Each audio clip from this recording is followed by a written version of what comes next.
Here's hoping it works. We'll find out. It says preferring to live stream, so. Right. Okay.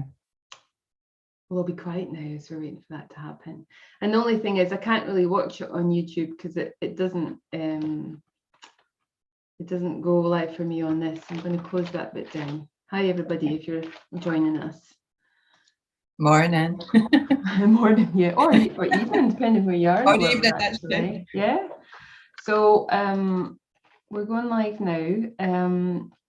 I'm just going to do a quick intro for me, and then Hazel, maybe you want to say a few words about you, and then we'll just have that, as we said, a kind of chat about the sleep issues that I think kids in care face, but also their carers as well, and what we've brought, our knowledge and experience, what we've brought to that.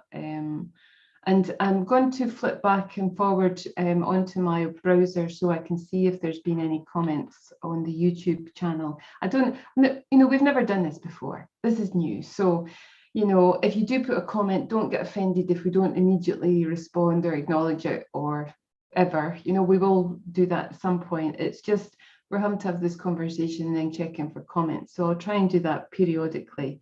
And in terms of how long, Hazel and I can chat.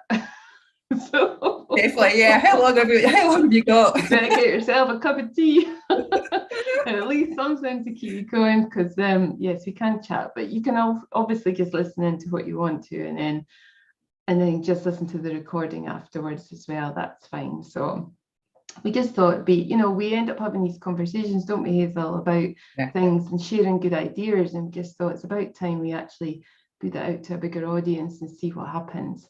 Absolutely. So I'll just say a few words about me, and then Hazel will say a few words about her, and then we'll get into this whole session, which is really about sleep issues for kids in care and also their carers as well. So you can see the word Connected Kids there. So that's the program I run, because I'm really into helping people worldwide teach their kids meditation, whether that's toddlers to teenagers.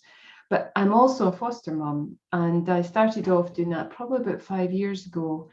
And so I've had a variety of kids, from really young kids to currently have a 14-year-old son, foster son at the moment, who's in our permanent care. So we've had a mixture of kids, and I know how easy it is for people to get, swept up, if you like, in what happens when you're looking after kids in care. And the way I've managed to survive is using my mindfulness skills and meditation skills for me, and sometimes for the kids I'm looking after. So that's why I'm here. Hazel, do you want to say a few words about you? Yeah, my name's Hazel Melville. I have worked in a fostering agency with children and young people who are obviously looked after. Previous to that, I've done that for about 8 years. Previous to that, I have worked in a domestic abuse charity. So I've met a lot of children and teens that were ended up going into care through the situations that they were in. And I kind of started off with working with children in residential care as well. So, I've met a lot of children and young people. I've met a lot of them who are really struggling, and the people who are looking after them are really struggling as well. And I kind of got into mindfulness and meditation through Lorraine's program, through Connected Kids. I became a Connected Kids tutor. I believe in it so much, the power of mindfulness and meditation. I think I've seen really good results from it. And then I went on to study mindfulness studies as well. So I'm really into it. And I really think, as Lorraine and I are saying, just having these conversations, hopefully things that we've learned and talked about can maybe help some people as well. I think, I think that I was just thinking back to when you did the program, and the reason we're so connected as we are just now is because I was reading the case studies you have to complete as part of the program. I remember being overjoyed, overwhelmed, so happy at the progress you were making with one particular teenager, actually. And I just remember thinking, I'm so glad that people like you are practicing this, because we know it works. And if one more person can have access to these skills, it can be a game changer for them completely. So Yeah, it is a life skill, isn't it? It really is. Oh, It's free as well. You've said that before, Lorraine. Once you've learned it, it's free. yeah, exactly. Once you've got some of the skills, you can do it. It's yeah, it's incredible. Anyway, so if you're listening either to the recording or to this live session, by all means, you can put a comment. I think you can anyway on the live stream, put a comment, and we'll maybe come back to that at some point if there's questions. Or maybe you just agree with what we're saying, or maybe you disagree with what we're saying. That's okay. We're happy to hear what you have to share as well. But the podcast is, I suppose I meet a lot of my friends whose kids are not in care. You could apply some of the things we're talking about for your own kids, but really, we have great concerns about the things that kids experience. So this talk's really for foster carers, adoptive parents, kinship carers, but also the support team around kids as well, like in residential care settings and social workers, or even maybe if you're a parent or grandparent who's got a kid, with attachment disorder, complex needs. If we can share something and you have a light bulb moment, then that makes the world of difference to you and certainly to us. This is why we're doing this. I think even, sorry, Lorraine, educators as well, isn't it? Schools Yeah. struggle so much. Yeah. There's so many children in care now that are in, school obviously and struggling. And I think that's a really good point, because I'm sure somebody who was thinking of listening into this was an educator, and I said, by all means come and listen, because they obviously have kids in their class who are struggling. And even though we're talking about sleep, even if they can find something that we talk about that they can share with those kids or the family of those kids, it might make a big difference to them. Yeah. So what would you say, if you want to answer this? I know you sent me some notes about things, but the issue of sleep, and for carers and kids in care, what would you say are some of the big things that I suppose we could discuss this? for me personally, if I don't get sleep, then I'm pretty useless, do you know? And so it impacts us all, really, like you're saying, Lorraine, even if you don't have a kid in care, if you're not sleeping well, your whole day kind of is just off, I think, if you've not had a good night's sleep. And that's not what any of us want, really, do we? We want to get good sleep. We want to feel refreshed. We want to be given the best that we can to our children, to our families, to ourselves. Our kids in care are coming in, with traumatic experiences that they've had that, we don't necessarily know everything that they've been through. They bring an energy into our homes, into our schools, and we can be impacted by that as well. So it's a bit about how do we manage ourselves, I think, as well. And I've had to manage that. And the stress of if you're even a social worker or working wherever, it's massive responsibility, isn't it? Yeah. And it's funny because if I think about it, I've witnessed some, social workers, you can see how much they're struggling with their stress levels and mental health, like carers as well, Yeah. But I think the thing that strikes me is that people aren't really, it's a bit hit or miss how they're allowed to or supported in getting a good night's sleep, and there's different changes in life, particularly talking as a female who's, I think premenopausal. Oh my goodness, talk about lack of sleep. So I've had to up my game where that's concerned. Before I could rely on a really good night's sleep. But sometimes, like you say, the kids who come in, they're so used to chaos, high levels of anxiety, they bring that with them.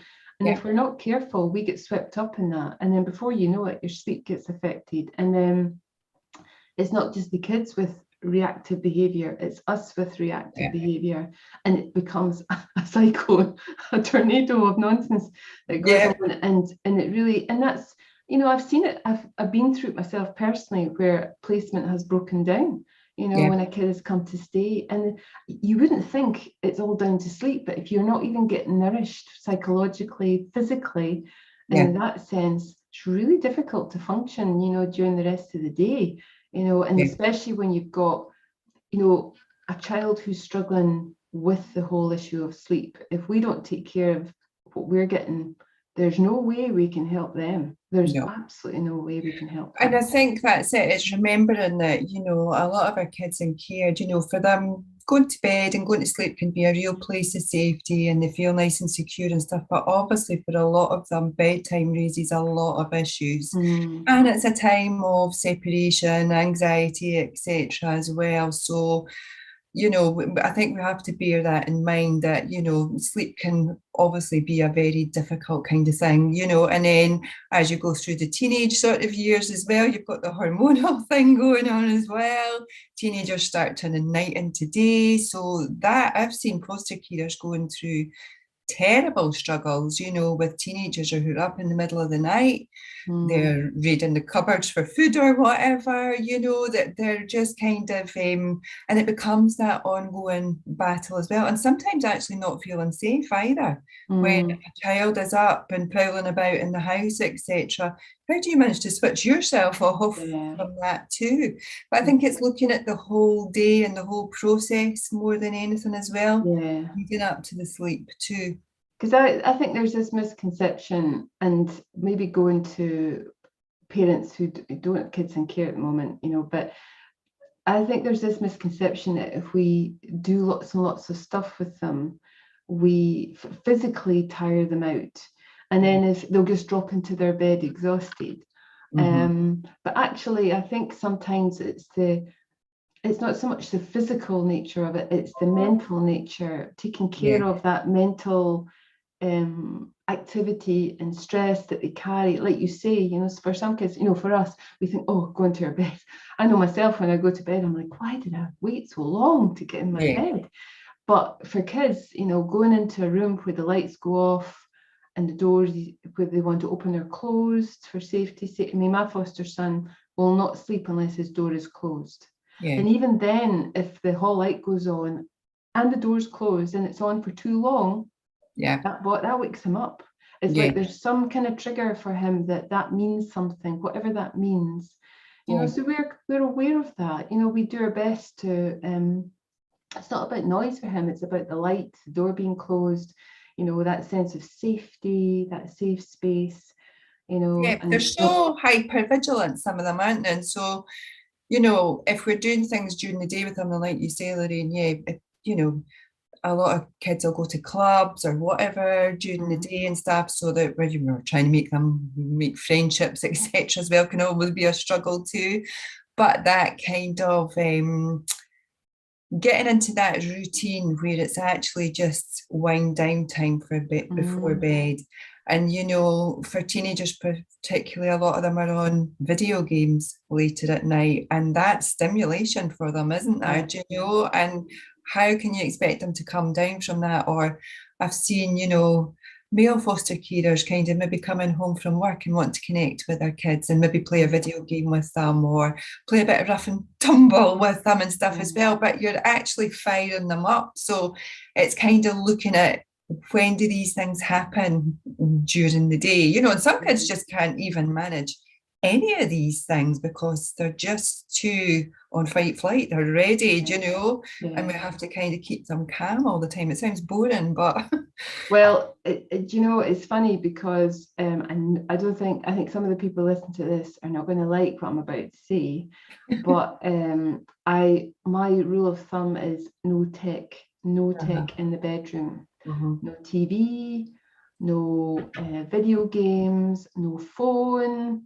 I'm hardcore, and I know it sounds, in this day and age where there's a lot of pressure on people to give their kids this. And I also understand, sometimes I think to myself, it'd be just easier if he could just go to his room with his whatever, out my hair, kind of thing. I can have a bit of peace. I mean, I'm lucky where I live, that we have some space where her son can go or I can go. We can get some space. But I know a lot of people don't have that. But the problem for me is that if you then allow that tech into the bedroom, it's really difficult to get it back out.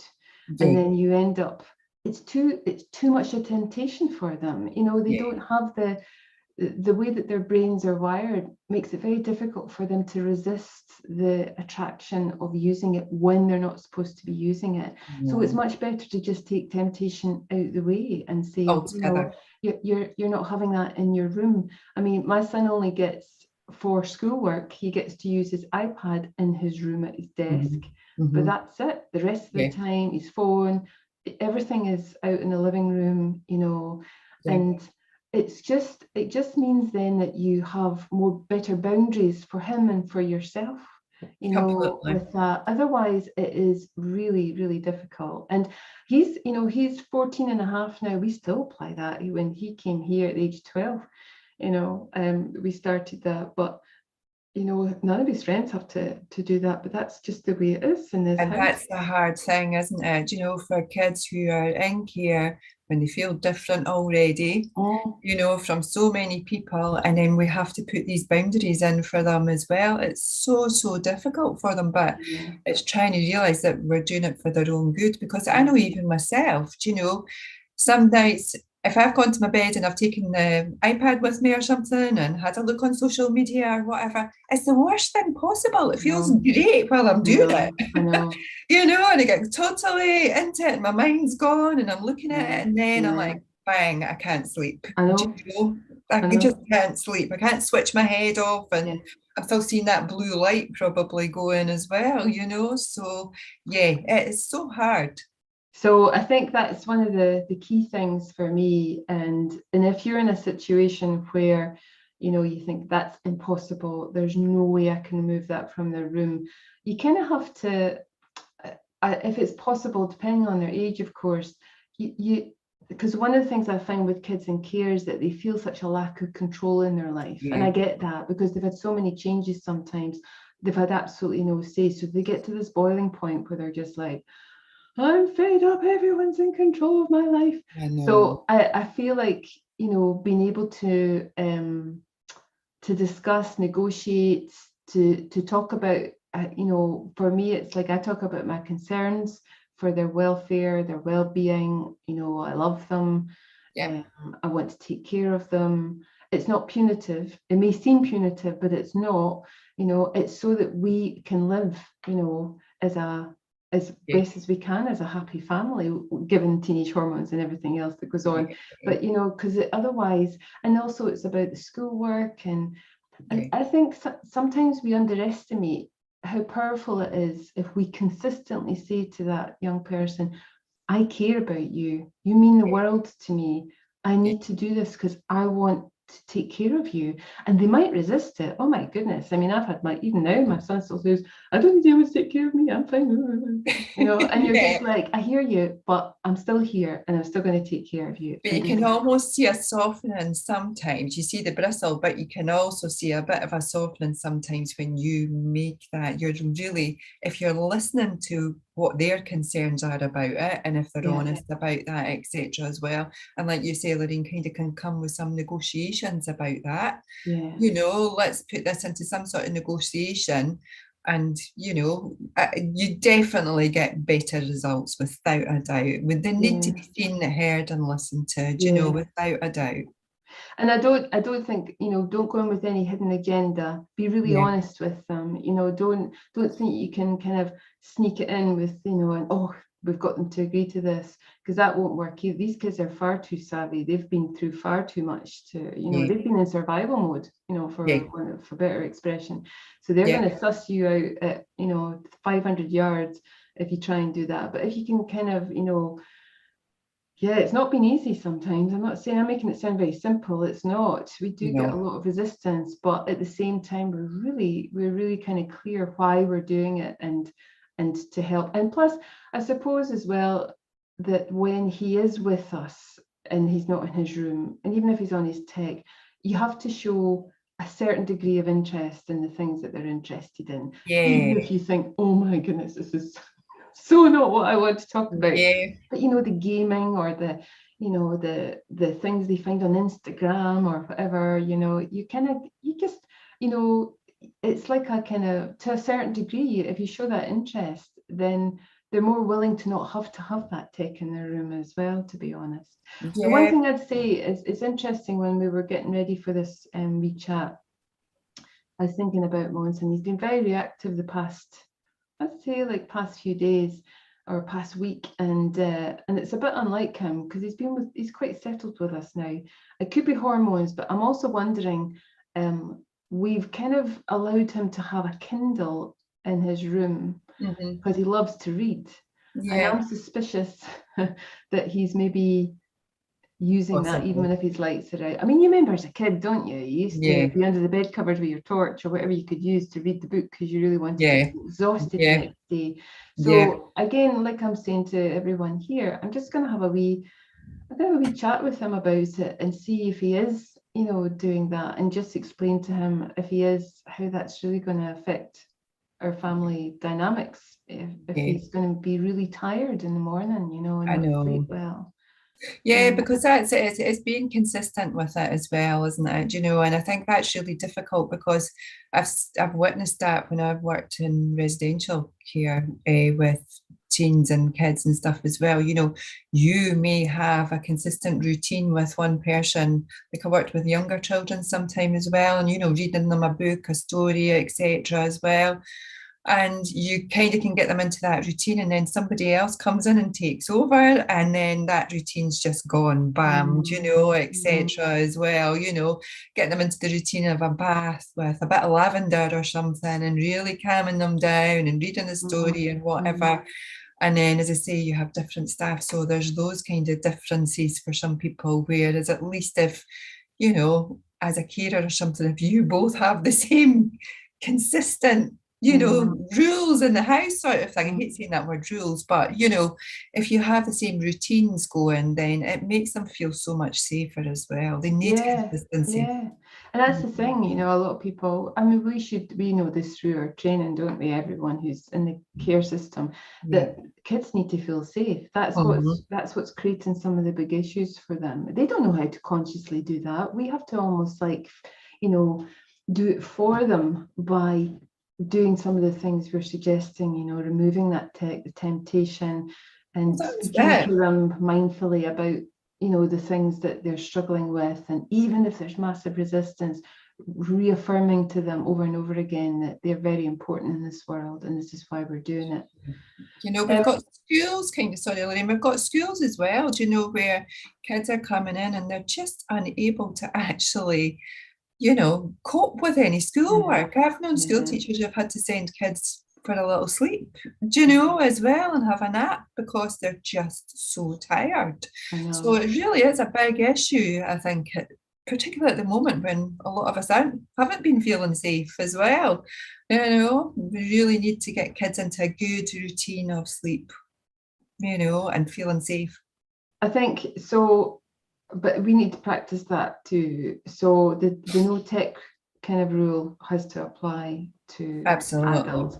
And again, a lot of people won't like hearing that, but if you can get into that habit, I mean, at the moment I've had to, and turning 50, a few years ago now, but I've noticed even things like not having any caffeine after a certain type Yeah. of, I can't. I just Same. literally can't. If I do, I will be awake and that will be me, or I'll wake up during the night. So I love my cup of tea in the evening, I really do, Yeah. but I've had to change it.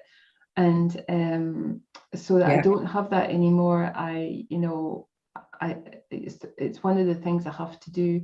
The other thing I really like to do, so this is really probably more advice for carers and the adults that are listening. I love a bath with Epsom salts in it.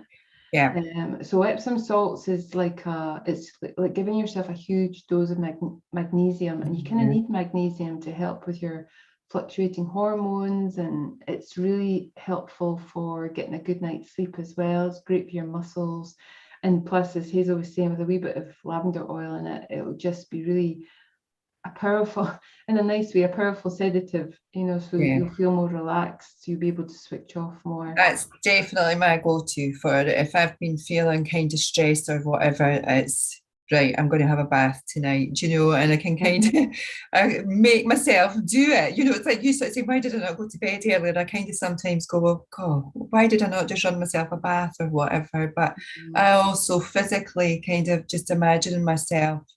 It's like there's that book, Huge Bag of Worries for Kids, and Yeah. it's kind of that you feel like you've been carrying Mhm. sometimes if you really notice your shoulders if you've been tense during the day and stuff as well. I just imagine, actually visualize taking off this big heavy rucksack, and I'll leave it at the side of the room, and I get in a bath. And sometimes I've found as well, just writing things down is really helpful before I go to sleep. I mean, do journal, but I kind of like just writing everything down as well. Put it away, it's in my head. I was going to come to that. So the other thing I would do in a bath is sometimes if I have a bath, 20 minutes minimum in the bath, by the way, for Epsom salts, to really take hold and really support your whole body system and your mental health.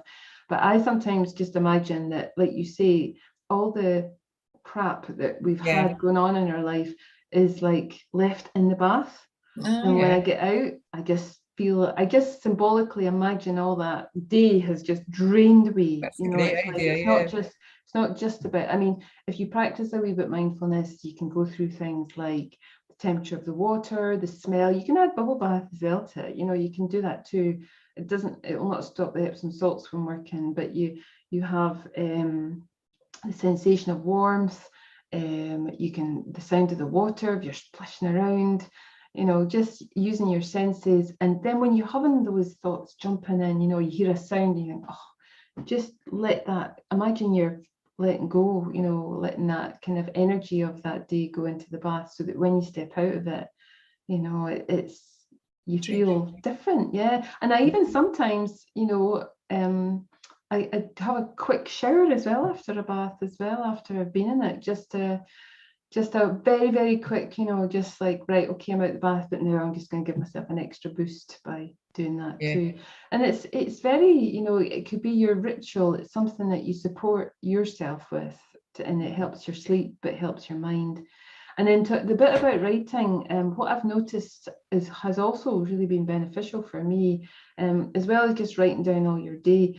I don't know if people know what journaling is, but journaling is where you basically write down everything you're thinking or noticing as you think or notice it. So it doesn't need to be like coherent sentences or make any sense to anyone. It's just taking all the jumble of stuff. You could swear into it, you could do whatever you need, and you just download it onto paper. And you do that again for, like, if you can, do it before bed, on your bed, 20 minutes. You might be really tired. You'll just get rid of all that, you'll just let it go. And if you're scared of anyone reading what you've written, then rip it out and burn it or shred it or do something with it. You don't need to hold on to it. So I've been finding that very cathartic, actually. Definitely. Definitely. And I think, again, for our kids, sometimes that's a really good thing to do as well, if they can get into the habit of doing that, just writing down how their day's been. You had something there about them drawing something, though. But some of them, if they don't like, obviously, writing things down and stuff, but if they're having a hard time, etc. as well, and struggling to sleep or whatever, even just getting them to draw something and draw it and promote a wee conversation about it, etc. And it can bring out actually what it is that's actually frightening them or scaring them, or just how they're feeling. It just really promotes that. It's just finding different ways of doing that, I think, is, because not all kids are going to want to write, obviously, and some don't like stories even, some find that difficult even because they want to know the end before they've even got there. They can't even read a story. It's just too much for them. So just drawing sometimes can be a really good way of getting their feelings and emotions out as well. That's a good idea. Or doodling or whatever it is. Yeah, just doodling. I mean, have you had like any real life examples to share of things that you've done that have helped kids and the carers with better night's sleep? I know we've been talking about some things, but can you think of anyone? Yeah, I suppose it is that, just thinking about what is actually going on during the day for you, and kind of tracking that if you can for both of you, because like you're saying, Lorraine, even just having a cup of coffee later on or whatever. But I've seen, I think it's a case of, as well, a point that I suppose that I want to make is I've seen so many foster carers end up having short breaks from their kids, because it's getting to that kind of crisis point And I think, well, if I just can get a couple of nights sleep or a night's sleep or something as well, then it'll all be better. But actually, I would say it's gone too far by then. You really need to be getting into a really good routine, as well. Before that, yeah, a couple of nights sleep might help, but if you can get that pattern going, like we were saying at the sort of beginning, you just don't function so well. I know myself, if I've not had a good night's sleep, the negative critic, the self-talk starts to go with me as well. And I'm really hard on myself sometimes about it. And as you said, Lorraine, then that impacts your parenting, the way you're dealing with everything, So I would say really look at what your routines are during the day and how things are going. Because again, I've also had foster carers who've said to me, I know if Billy, Jemima, whoever is going to have a bad day because I can see it when they wake up. You can kind of see, not going to have a good day today. And you're already sort of going, oh no, this is going to be a bad day, And so your whole day kind of just goes a bit off from that. And I think it just goes into that pattern, really, doesn't it? Of the whole day is just not going to go well.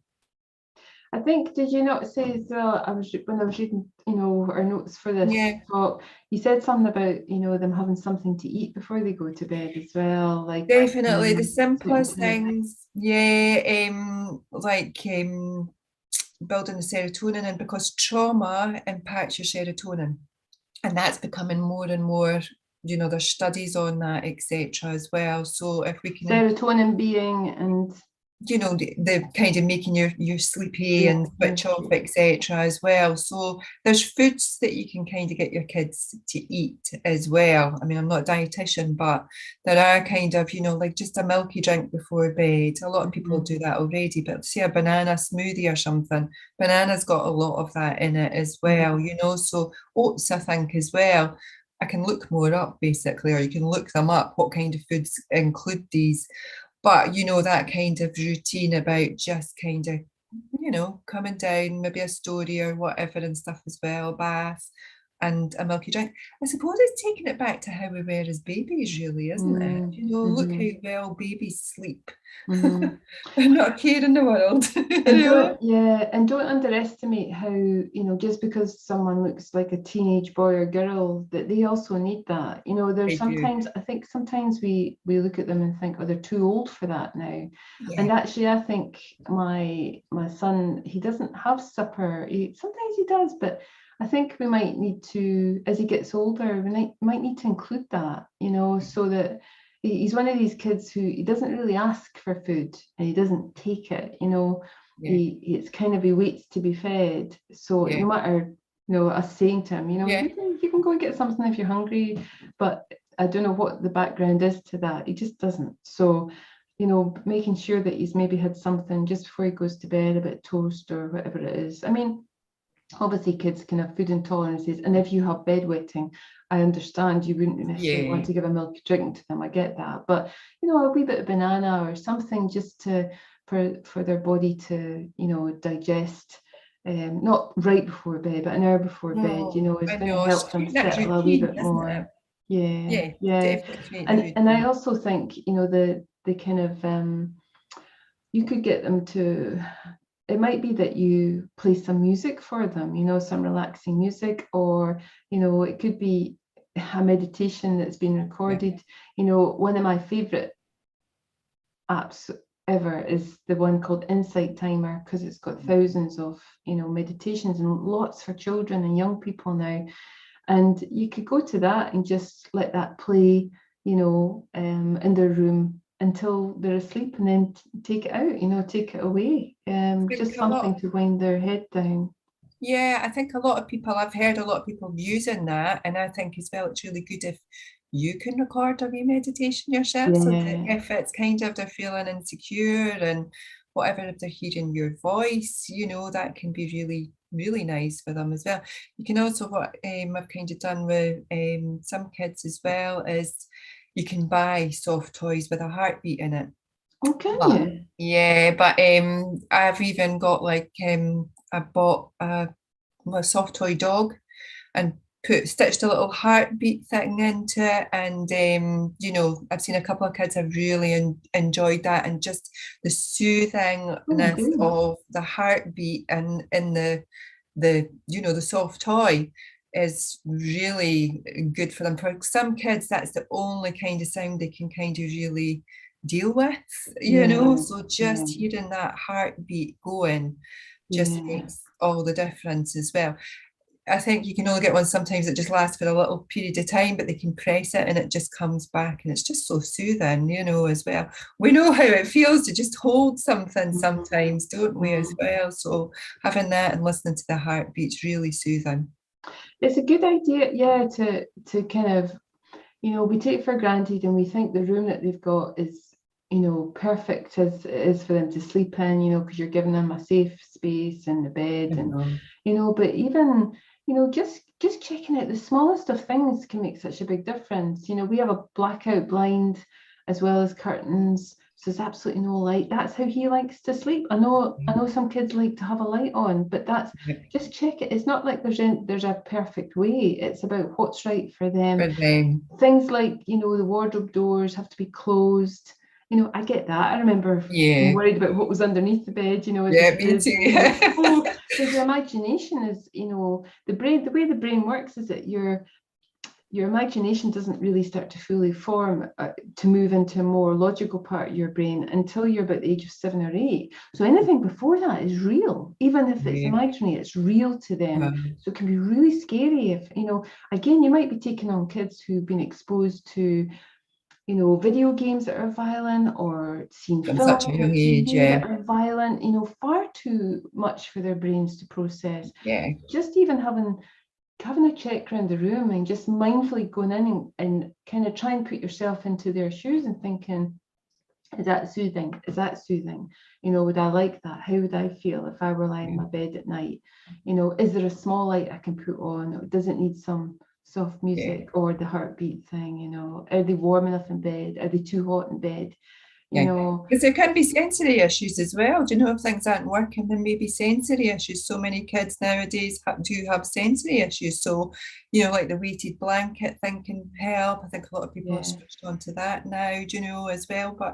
And it's that kind of remembering as well that, I mean, for me, I had never thought about this. Do you know, I had gone through working in residential services and stuff, and I worked with a girl who, when she was suffering from domestic abuse, her family came in, etc., as well. And it was just her saying to me something about, every room I go into, I'm always looking for how am I going to get out of here. She mm, cannot go into a room without thinking about how her escape route is going to be if goodness, somebody's coming after her, or whatever's going on. And it seems to be a more common theme once you switch on to it, you realise that that's actually where our kids' heads are. They yeah, are hyper vigilant, as I say, and they're always just checking things out, scrutinising things. How could I make an exit from here? I know lots of teenagers who disappear out the window, as well. mm, They want to check that they can get out the window at the back, etc., in their bedrooms. There's just all these things for them. So, like you're saying, Lorraine, it's like trying to put yourself in their shoes, but let's ask them as well. yeah, yeah. How does this room feel for you? Yeah, what would you like changed? Yeah, What could we do to make you feel even more safe when you're yeah. in your bed at night, And they so that probably you won't can, know, but at least we can ask and try. yeah, yeah. Or, my go-to is that if I ask my son something and he has no clue, like it shuts down when I ask him a question and then he just can't answer the question. How do you Yeah, feel, or what do you think? I don't know. And he'll always say to me, what do you think? Because I've started doing things like, well, I have a theory. Do you want to hear it? And he'll go, okay then, and I'll start, and my theory is based on it. It might be like, well, I have a theory that you really struggle with if this is in your room or the hall lights on, and maybe do you think that might have some truth in it, And so you're planting seeds to them. And yeah, if it's not true, they'll totally tell you. But if it yeah, is true, you start to see you're helping them recognize. I also think I was going to say there about kids who are planning their escape route because of what they've been through. there's, if you can teach kids something really simple about how to tune into their body, there can be a lot of disassociation with the body. That's probably going to be another chat we're going to have at some point. But one of the things you can do if there isn't that disassociation with the body is to get them to really pay attention to their body, because their body is going to give them signals how stressed they are about being in that room. And if they can read those signals, but then use things like their breath, or just imagining that part of the body is, you can imagine sending it love or filling it full of light, or just asking it, could you just relax? Big feet, big toes, could you just relax right now? Or whatever it is, the part of the body that's really drawing their attention. And just repeating that, the body will listen to that and it'll start to respond. The breath, as we know, just focus, getting them to, look at that, my shoulders are so tense, I'm lying in bed, I just can't relax. Now, they might not be able to relax the shoulders then. So go to the breath and just work on the breath, and just get them to, do a big, loud out breath, just hearing their breath, feeling their breath. That calms down the nervous system. We know that, So they've got these little tools. Now, they might be very dismissive at first of it, but if you give them something, and you practice it too. So don't just tell them to do it and you're not practicing it. But if you practice it too, then what happens is that they start to realize they have a superpower, and their superpower is their ability to check in and go, there's my signal for that. I'm going to step in and use this superpower now, my breath this way or that way or whatever. And before you know it, they're asleep, and it's not causing the same issue that it was before. Yeah, that's it. And I think, it's a really powerful thing, as you say, Lorraine. I think, so many people are trying to teach children and teens meditation and mindfulness nowadays and stuff as well. But that can work, and that can be brilliant. We see brilliant results from it. But as the carer, the educator, the worker, whoever's with them, if you have that skill set as well, and you can be, making that part of a routine, they don't feel stupid doing it so much as well, and it really is far more powerful if you're doing that with them too. I've seen definitely great results when carers and young people do this work together with each other, and it doesn't have to be work's the wrong word, but just even being mindful of your breath, like you say. I do that in the morning when I wake up now. So first thing I do is I take a few deep breaths in and out, and just feel it clears me ready for the day almost. And I do it before I go to my bed at night as well. Longer exhales kind of out, and that kind of tummy breathing. I mean, you can if you're on our YouTube channel, we've got like loads of videos about different breathing techniques, and some of them might seem they're for younger children, but I use them, so, and Hazel uses them, so they can be for adults and for teenagers as well. But it's just a really it's just something for them to try that might help. And it's also about educating them about their own body and the signals that they're getting, so that the more because I think if we react or we have difficulties in certain circumstances, we can feel really bad about ourselves if we don't know how to support or control ourselves with it. So we end up feeling really bad, but it's not your fault, because no one's shown you what to do. And just the other thing I would say about, sometimes people I think that meditation or mindfulness has to be done in a certain way at a certain time of day. If they're lying in bed and they're struggling to get to sleep, you bring something in then. If they're lying down, it doesn't matter if they go to sleep after. That's the whole point. They go to sleep. You're nurturing the part of the brain that is really required before you can go into a deeper sleep, the alpha state. And that's what happens when you focus on the body or the breath, or you give your mind something soothing to pay attention to. That's what nurtures it, and then you go into a deeper sleep. So if you can do that, even if they're lying down in bed, it's not about being a perfect meditator. It's about bringing some mindful tools so that you can kind of start to teach them things that might be helpful. But as I said, I see sometimes, and I have to say this, for some adults, certainly even in our program, they're all about, just show me what to do so I can show the kids, with absolutely no desire to apply it to themselves. And it's No. like they have a very short, sharp shock with us, because we're like, you can't teach it unless you practice it. Yeah. So you have to practice it first. And then the authenticity, integrity comes through what you Yeah. what you teach. And we know from the kids we've met in care that, they can smell a hidden agenda at 500 No. yards. Yeah. They're just going to go, nope, not trying Yeah. that. It feels like you're trying to control me. I remember what we said at the beginning about these kids they do have many aspects of their life controlled that feel out with their control, and they'll do anything they can to. They most definitely do. They most definitely do. That's it. So that it has to be kind of fun and part of a kind of family maybe way, etc. as well to make them want to do it, or some teenagers nowadays I'm finding are more, up for it, etc. But they just all think it's about sitting cross-legged and getting rid of all your thoughts. That doesn't happen. No, that's not real life. I've been practicing for 30 years and that still doesn't happen. It's like, no. I might have a small moment of it, but it's not consistent. It's about how you manage your day, and how you, and I don't want anyone here who's listening thinking that just because, we are who we are, and, as a foster mom with so much experience, that I don't get triggered or I don't have days like you probably had. Mm-hmm. I have had them. I think the difference is that I can bring awareness. If you get a good night's sleep, then your behavior is not reactive to your child's behavior, even if they're doing things that really trigger you or drive you nuts. It's like you can almost sometimes I can bring humor into it that breaks it down, so it's not so intense. Sometimes humor is always great.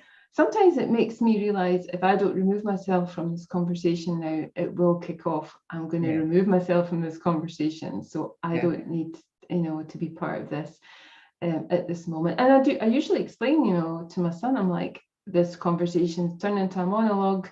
I'm off to go, and whether that's my monologue to him or his monologue to me, I'm off to just take a few moments. I'm just going to chill out. And the more I practice that, the more he sees me practicing that and sees, meditation isn't about being a perfect human being. No, it's really about just, Lorraine has to practice this because something has happened. That's it.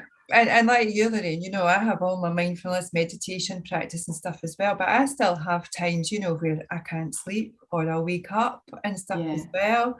And there's thoughts going on because, like I was saying, we all have such responsible jobs. I've seen, so many people, there's none of us that aren't impacted by, children in care. If we are in their lives, we're impacted by that. And the sense of responsibility sometimes is just too much. I've seen foster carers, am I making the right decision here? Am I doing the best thing for this child or young person? And I've done it, as well. I've gone to my bed and gone, replayed the day and gone, I should have done that. Should have, passed that on to somebody else, that information, or should have this, should have that, and your mind starts racing. And it might not just be one day or one thing.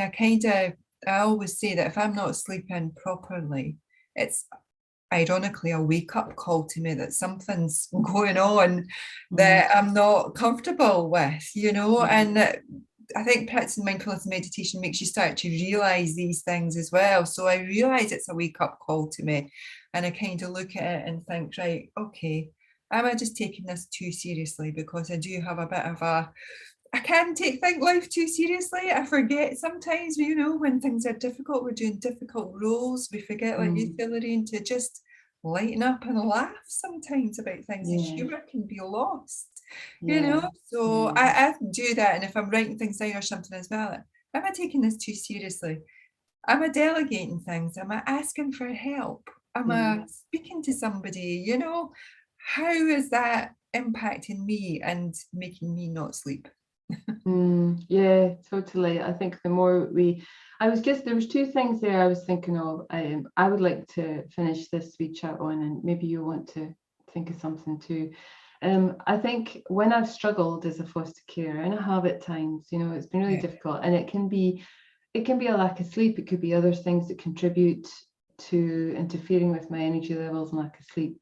I think the thing I practice a lot of is self-compassion.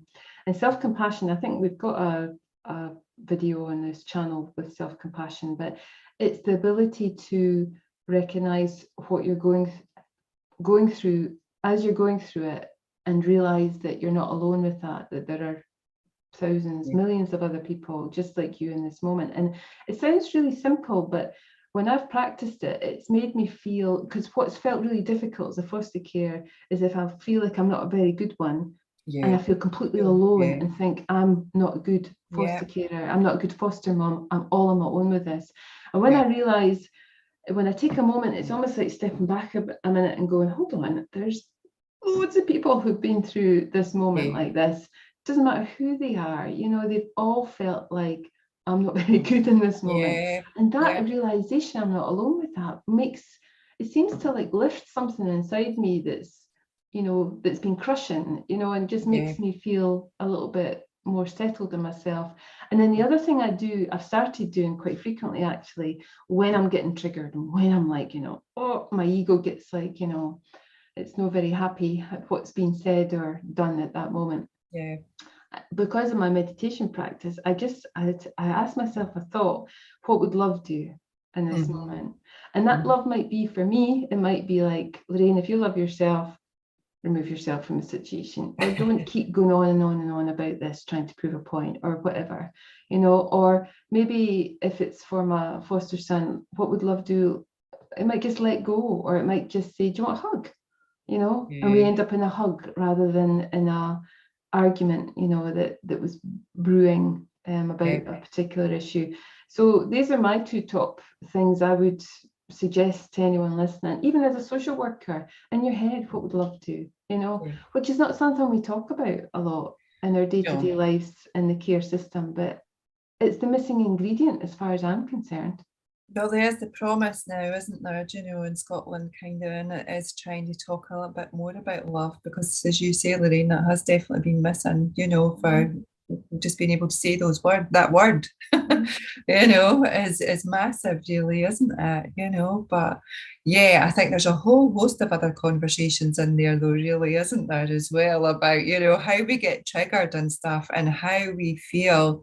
I know when I feel like I've made a mistake or got something wrong, you know, it's that, like I say, if I'm not been sleeping as well, the whole thing goes, because that whole harsh criticism just goes as well. But it is a massive responsibility, you know, looking after our children in care and just trying to do the best for them educationally and emotionally, and trying to put them out there, because there's not been very good outcomes for many, you know, as well. So, you know, they've got their lives to lead after we've been in their lives as well. We want to try and do the best for them that we possibly can. So we need to be in the best place.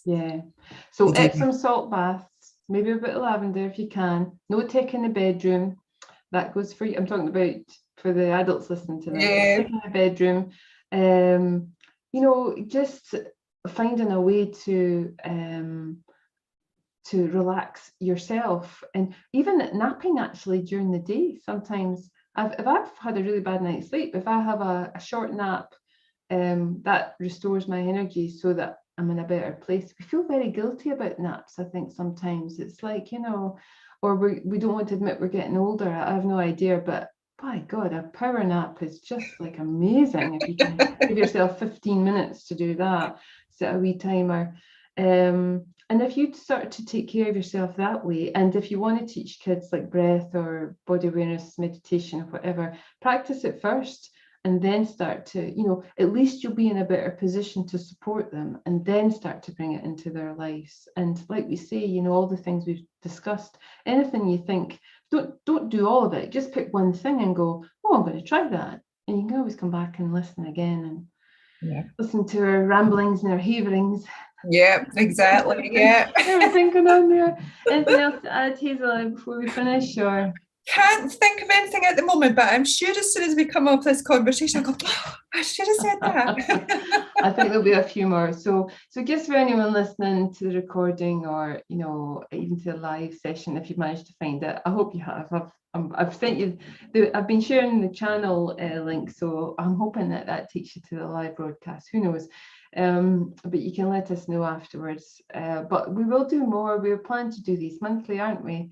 Yeah. And just it'll be a different topic each time. So if you're on our Facebook group, One for Cam Kids, or some of the Connected Kids pages, or you can always ask a question, and we'll that might become a theme for one of these YouTube podcasts, or it might be something we answer within another one. So you can look out for that. We'll let you know. And whoever listens into this, thank you for doing that. We just know that if you start to practice some of these things, even on a very small basis, it really will pay dividends in the long run. And you'll keep up your amazing work, whether that's as a foster carer or a social worker. You won't have burnout, and you won't throw all the towel in, which is, because these kids really need our support. So keep up that great work. Yeah, definitely. But now I've got to figure out how to stop this from being live.